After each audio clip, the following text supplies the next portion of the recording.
Today, we're diving into what truly means to be a good dad. Fathers come from all walks of life, each with their own stories, challenges, and joys. Together, we'll explore the values, experiences, and lessons that define fatherhood for the men who live it every day. So grab a seat and join us as we listen to these heartfelt stories and insights about what it means to be a good dad. Are you glad he's your baby daddy? Heck yeah! Whoa.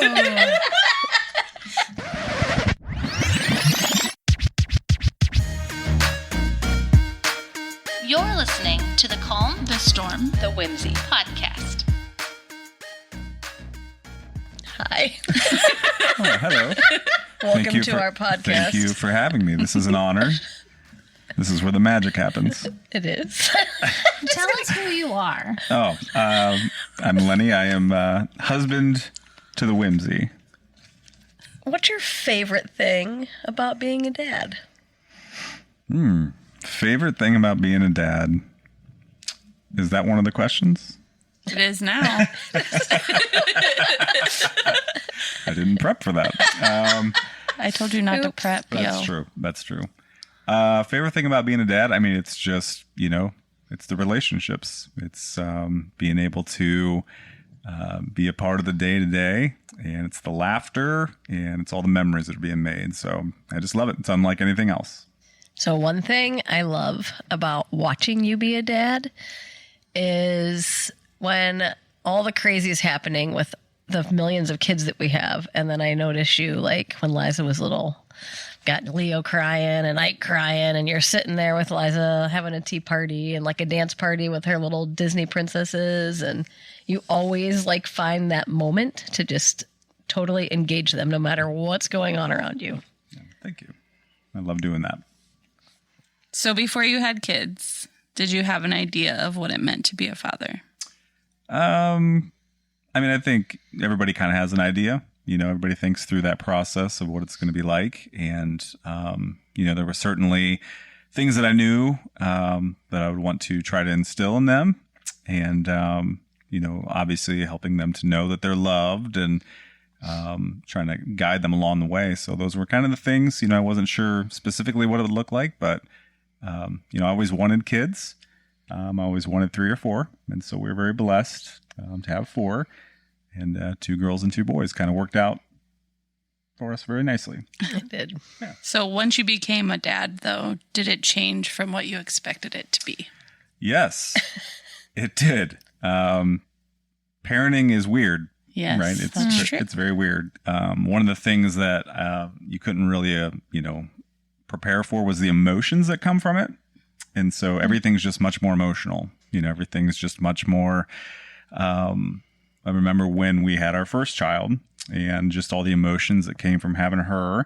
And I just remember coming home when I had a little break, and Kelly was at the hospital. The Whimsy was at the hospital. And I just remember laying down in bed, and I just started crying because it was just so overwhelming, that this was happening. And it changes all those things. Didn't know that. Did I never told you that? I don't think so. Oh, I did. Okay. Didn't happen. That happened.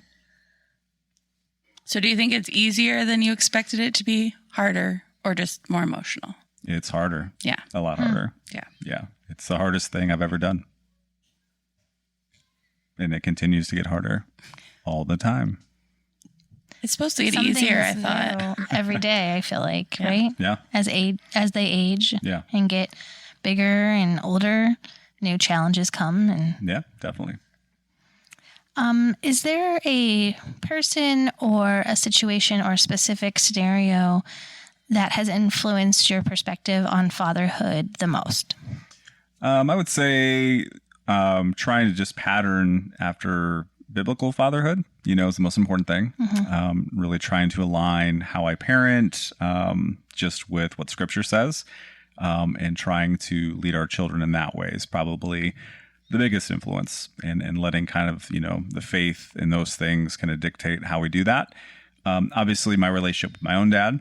My dad grew up, he was born in the 50s, so you got the stereotypical like 1950s dad, where there's kind of that interesting relationship between a father and a son, where He's the blue collar guy working. And so watching kind of how my dad was trying to kind of come from that and shape a little bit of how he would interact with me was really important. And I think the thing my dad always did that I appreciated, he just always showed up. He was always there.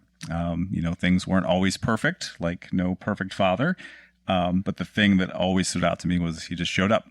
He showed up for better or for worse, no matter what we were doing. And that was something I knew even before I had kids that I was going to do. Awesome.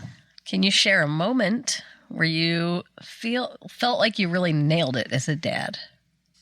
Man, I feel like I've missed the mark a lot more than I've nailed it. But I would say when we hear just kind of feedback from like teachers or, other parents or coaches, and they just talk about like when the kids aren't with us, are they hellions? Are they heathens? Right. But, typically for the most part, they're not, which is a good thing. And so I think just hearing back from others about, hey, we're really proud of your kiddo. You guys are doing a good job.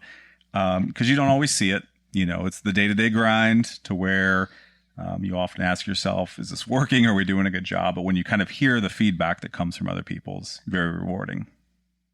I don't know if he answered this yet or not. What are some of the most rewarding aspects of fatherhood for you? I would say, like I said, kind of the relationship side of it to where it's an intimacy that's unlike anything else. I think God designed us in that way to have a compassion for our children that's supposed to be kind of an unconditional type of thing. So it's the first really expression of unconditional love that I've experienced. I think just watching them grow and learn and kind of discover things for themselves, really seeing the different giftings they have, the different passions they have. That's a really fun part of parenting for me. So kind of along those lines, is there something that you value that you would want to pass on to your kids? Yeah, I think if I could pass something on, it would be, again, kind of around the faith idea, that ultimately if our faith is in God and we try to live out those principles, everything else kind of flows from that, so you think about like the fruit of the Spirit, and as God is kind of welling up in people, you have, the love and the joy and the peace and the patience, all the things that kind of come from that relationship. And I think as that's growing, it really does a lot of good, not only for them as individuals, but also for the relationships, really for the mark they make in the world. And so really just the way they love other people, is ultimately, I think, what is the most important thing. So how do you balance being a dad with other aspects of your life? I don't know. Hey, that's honest. I think that's one area. It's one area that I'm still kind of learning. So if I had my way, I'd probably spend as much time with them as I could. I realize that's not realistic and it's not even healthy, ultimately. So recognizing the fact that when I'm with them, I try to be as present as I can be. I try to engage them, even if it's, the same conversation or something that, I know I have something else going on. I really try to engage them in that moment. Recognizing also true, though, that, work has to play a role in that. They need a place to live. They need food to eat, those sort of things. And also recognizing, too, how sometimes sacrificing time away from the family for the benefit of others is important. That's a principle that really trying to pass on to the kids, that if we're to serve other people, if we're to put other people before ourselves, sometimes, that affects that family time as well. So it's a juggling act. It's a learning curve for sure. Still trying to figure that one out. Do you have a memory with your children that has really shaped your view of fatherhood? Specific memory. Can we come back to that one? Yeah. Is there a funny or heartwarming story from your experience as a dad? Or do you want to come back to that one as well? Pass. Nothing like being on the spot.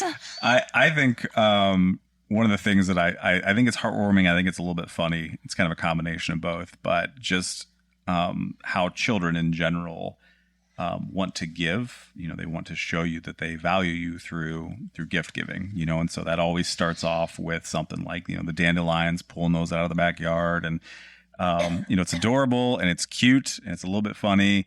There's always, they start to draw the pictures of family, and it's always the giant circle head with the arms and legs sticking out of it. It looks the same every time, right? It's like no need for a body, right? So there's just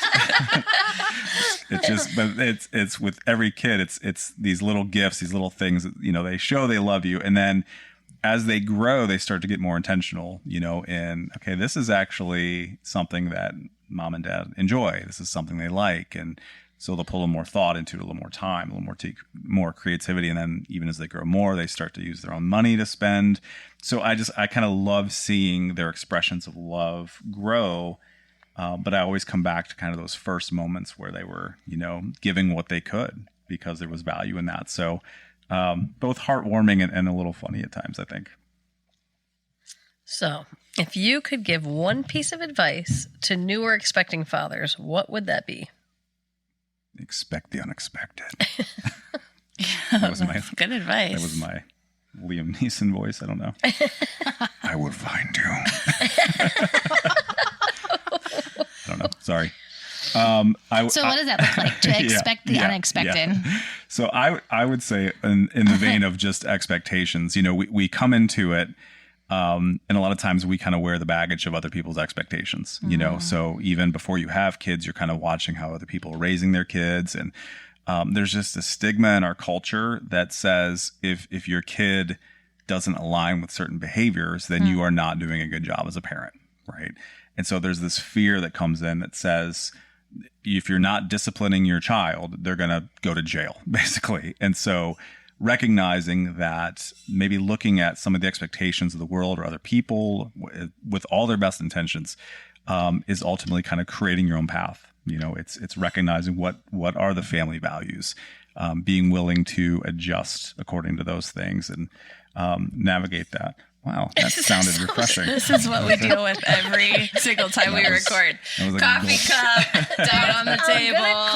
Stay hydrated. Let me open my bottle in the microphone. First of all, I just love that he was like, wow, that was refreshing. That's what we hear all the time. See this when you have when you have the headphones on, you hear it all. Hear it all. It's a different experience. I like it. It's a good drink of water. She enjoyed that one. All right, I kind of love that I get to ask this question. Oh boy. So this week, everybody gets to listen to 3 very different dads who are our husbands get interviewed by us. Very different personalities between the 3 of you, but like all good dads. And unfortunately, that is not a common theme in the culture that we live in. Not everybody gets to say, I have a dad who wants to invest in me this way, or my husband isn't really into being a dad, like he's never around or doesn't want to engage them. So for women that are single, because we probably won't have a lot of men listening to this, but women do, and single women specifically looking for a husband, what would you say to them when they're choosing a spouse when it comes to being the father of their kids one day? That's a great question, because our society has a very interesting view on fatherhood. I think it has a very interesting view just on personhood in general. And so I think that courtship phase or that dating phase, it's kind of thought of as old fashioned, but it's so important in the process of who we're becoming. And so the more that those conversations can happen in that phase, I think are invaluable, because those are big deals, And so when you're talking through those things and, kind of planning out what life could look like, the idea of children's a huge, important part of that, in that process. I had something else I was going to say, but it just went away. It's gone. It happened. That also happens. Well, and to go along with that, though, what role does a good wife play in fatherhood? So same thing. Yeah. So invaluable, right? Proverbs 31, asks the question about a virtuous wife. It's invaluable, right? On your tattoo says it, more precious than rubies, right? And so to have that person is invaluable. It's really God's design, through that process. Back to I got my thought back. I brought it back. And for especially like single ladies, right? Well, don't you want to sing that song I now? was going to. All the single ladies. All the single ladies. Come on. He all even felt it. has the tights on right now. I do. If everybody could see Right. them The doing the tights. from the music video. Yeah. Special tights. You're missing it. You're missing it. No. Sorry. Do you still have your thought? I think it's about single women, right? Single ladies. So when you are in this courtship phase, right, you're dating and he's wearing tights, whatever's going on, whatever he's into. I think it's invaluable to notice how he interacts with other people. One of the great ways that you can tell how a guy is going to treat you as a lady is kind of watch his interaction with his mother. Same thing for how he interacts with children, and just kind of observing that. You can see kind of those natural patterns that are there, maybe things that he won't tell you or that you wouldn't know, but just kind of judging his character on that. And oftentimes when a man has good character, he turns out to be a good dad too. It's good advice. Looking back, is there anything you wish you had known about being a dad when your children were younger? Because they're getting older now. They are. So a couple things. One is, everybody tells you, don't blink. It's going to go fast. Make the most of every moment. And, you're up at, for the fourth time that night. And you're like, I want this to actually go fast and be done, right? When do they graduate? When are they out of the house? But looking back, it does go so fast. It really does. We look back at pictures and videos or, just these moments that we had, and you think, man, that couldn't have been that long ago. They were never that small. Right. And so, just really trying to make the most of every moment, even in the hard times, just looking at that and, realizing that it just goes fast. And probably back just on the expectations side of things. I was probably early on with our kids, I was probably a little harder on them than I would like to be.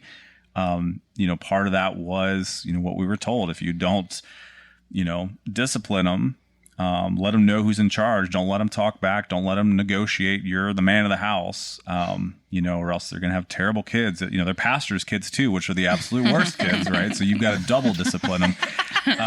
Recognizing some of those tender moments where I could have been a little more understanding of that and recognizing that these are children, they're toddlers. They need that process to regulate, and I need to help come alongside them versus being kind of this dictator. Well, I do have to say in that regards, like you have taught me so much because, I want to be like, I am the ruler of you and you will listen to me and you can't question what I say and you can't even try.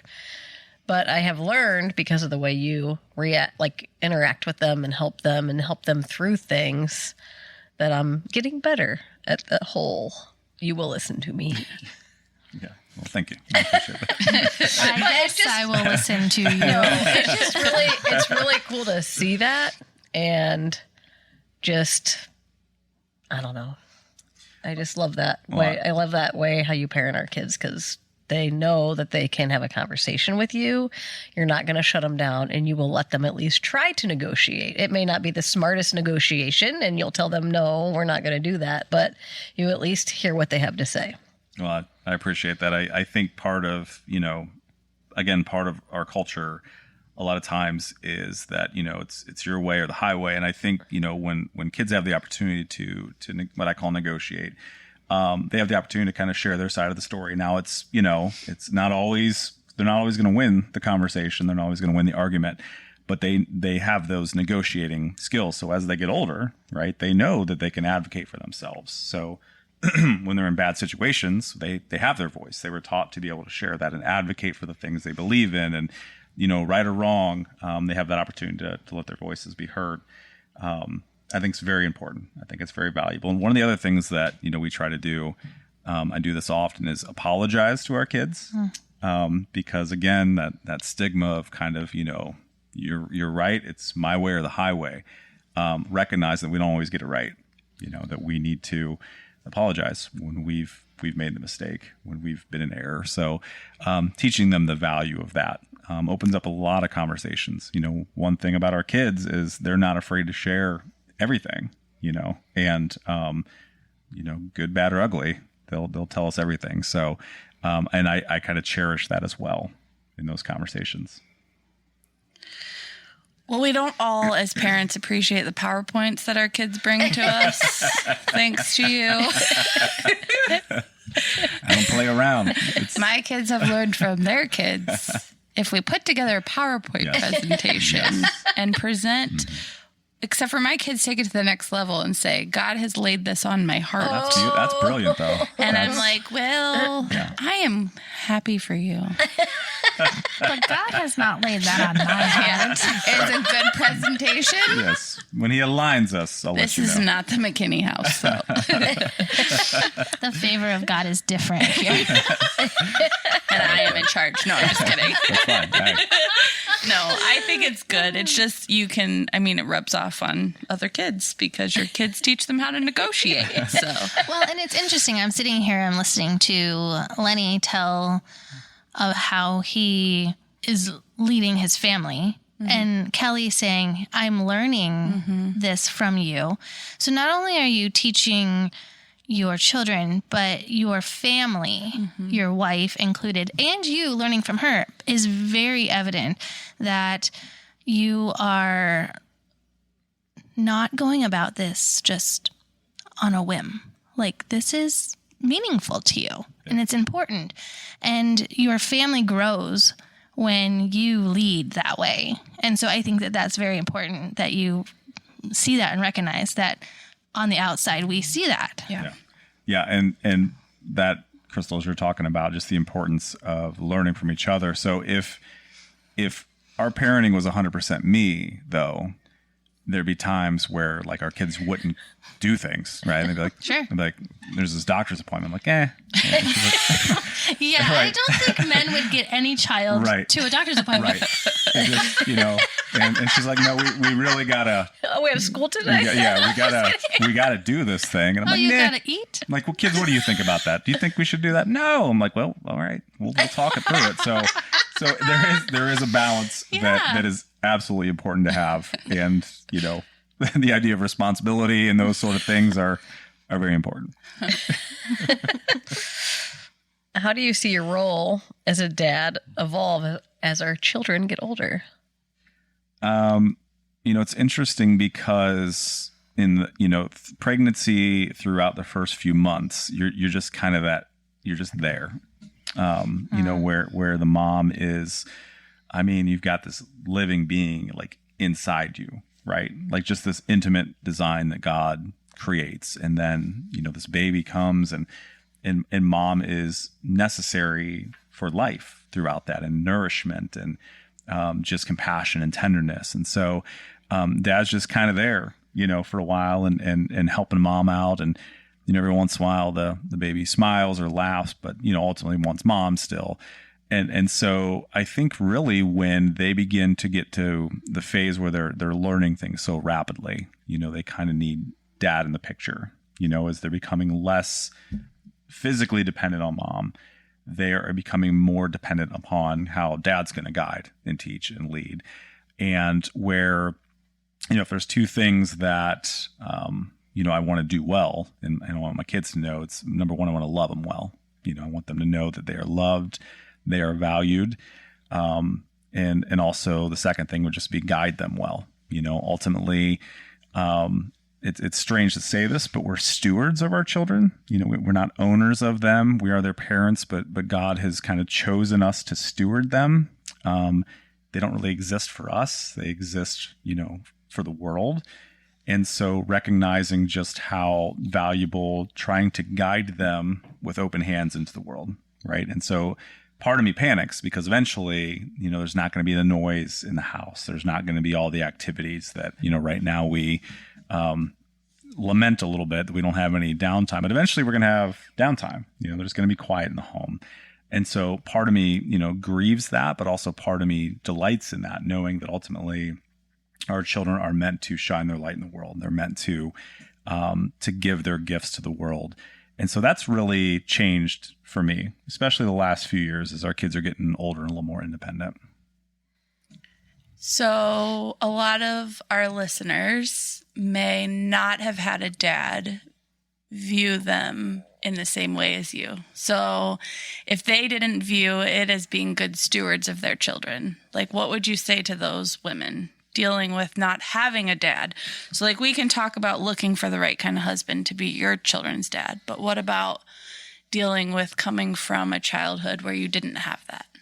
Yeah, that is such a great question. And statistically speaking, the majority of issues that are tied to drug usage or prostitution or incarceration or sex abuse, they really stem from one place, which is the variable is always absentee father. That's the main thing, statistically speaking, that will kind of lead towards that. And so in looking at how not having that relationship with a father kind of stacks the deck against you immediately. Mm-hmm. And how, first of all, God offers himself as the perfect father. We have people in our congregation that, didn't have good fathers, didn't know their father. And what drew them, what attracted them to the person of Jesus was that imitation of the perfect father, the perfect friend. And so from that, realizing that even though the relationship may have not been there with the deck kind of stacked against you, doesn't mean that you have to repeat that cycle. Doesn't mean that you are branded as having to carry on that legacy of that abandonment. It's recognizing that you can change that, right? You can be the one who was the parent that wasn't there for you. And it doesn't devalue you, in any way. You're beloved. You have tremendous value.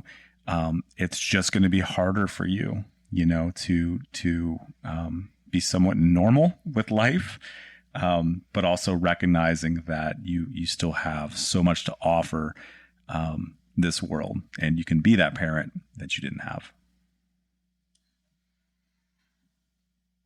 What are your hopes for your children's future? And does that influence your role as a dad currently right now? Yeah, I think, one of my hopes would be just their relationship with Jesus, and being able to hear his voice. One of the things that I've really learned as a parent is that I can tell my kids a list of do this, do this, do this, don't do this, this is bad. Again, as I mentioned with pastors' kids, it's kind of double, and you're going to embarrass me in front of people, right? So there are a lot of things we can lay on our kids.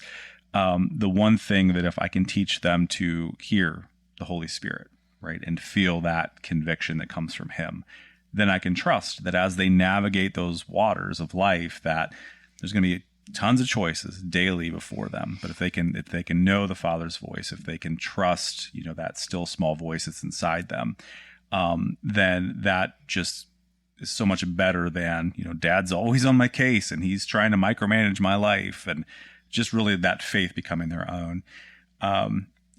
The other side of that is creating a legacy with their lives, that brings light to dark places, using their gifts to give to the world. And so, for me, success as a person isn't necessarily a bank account. It's not all of those things that we kind of in our society measure that. It really is, what impact do you make in this world? Are you a friend to the person who doesn't have a friend? Are you patient? Are you kind in those situations? So do you want us to go back to what you passed on, or are you hoping we would forget? Let's do it. I'm ready. I'm warmed up. You remember what the question is? I don't. Can you tell me about a memory with your children that really shaped your view of fatherhood? That one again. I think in the moments where I have messed it up, have been lessons for me.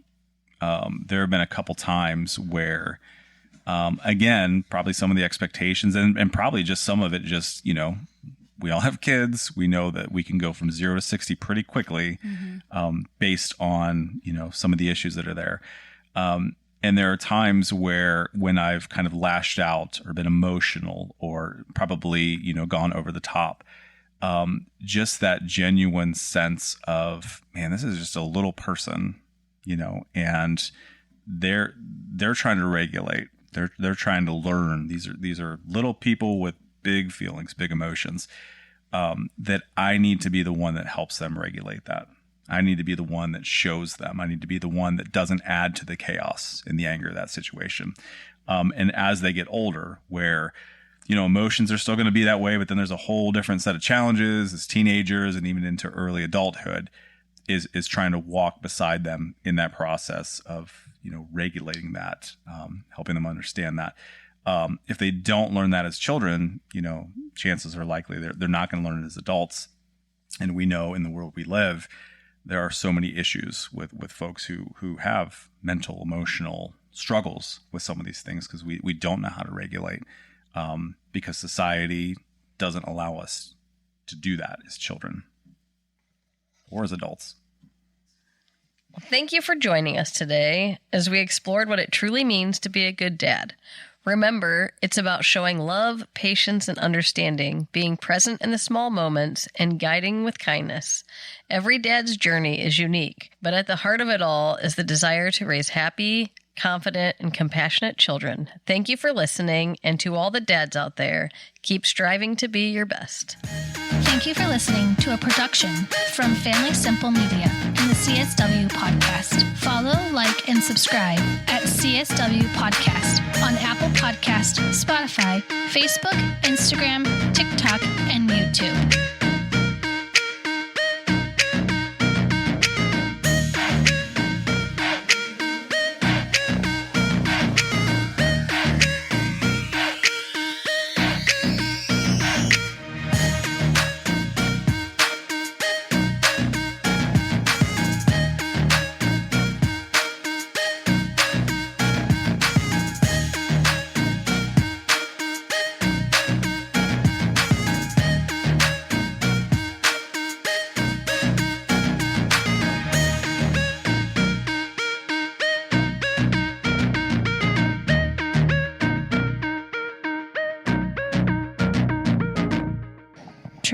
True. Oh, this is Going to be a problem. I cannot touch it. Don't touch it. Do not touch. Okay, that is on record. Why? Wow. Yeah.